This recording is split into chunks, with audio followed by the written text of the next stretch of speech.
Merhaba arkadaşlar. Yine yeni bir haftada Ayşenur Hanım yanımızda. Örgü çalışmalarına devam ediyoruz. Yine kolay örgü modelleri, herkesin evde rahatlıkla yapabileceği kolay çalışmalar, saç tasarım modelleri. Bu hafta yine örgü çalışmaları yapacağız. Bu konuyla ilgili neler söyleyeceksiniz? Örgü çok beğenilen modeller arasında ve son yıllarda da çok moda olmaya başladı artık. Hem topuzlarda hem günlük kullanımda çok rahatlıkla kullanılabilecek hem toplu hem dağınık modelleri olan çok fazla çeşidi var. Yine bu haftakiler de sürpriz olsun. Beraber görelim, beraber yapalım. Çoğu zaman da örgü aslında doğaçlama da güzel oluyor. Kesinlikle. Evet. Doğaçlama örgüler de yapabiliriz sürpriz olarak aralarda. Tamam. Ben o zaman kolay gelsin diyorum size. Teşekkür ederim. Saçlarını tamamen toplu sevmeyenler için yarı toplu, yarı dağınık bir modelimiz var. Hem örgü şıklığı hem de dağınık saçın vermiş olduğu bir şıklık olacak. Tutamımı ayırdım. Saçı 3'e ayırıyorum. Ters örgü yapmaya başlıyorum.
Alt kısma mısır örgüsüyle devam ediyoruz. İkiye ayırıyorum. Tekrar küçük tutamlar halinde alıp örgümü yapıyorum.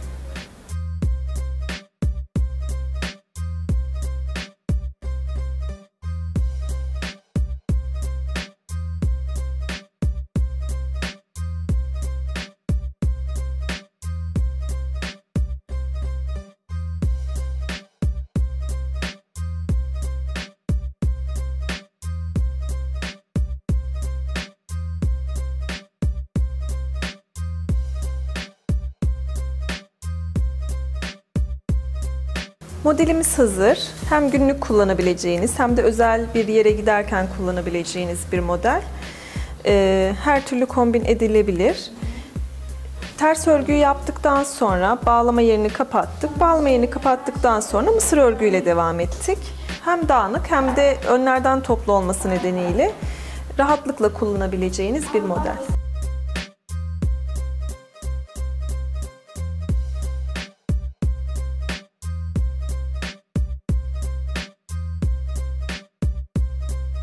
Yine şık bir örgüyle devam ediyoruz.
Şimdi bıraktığım tutamlarla yine bir örgü başlıyorum.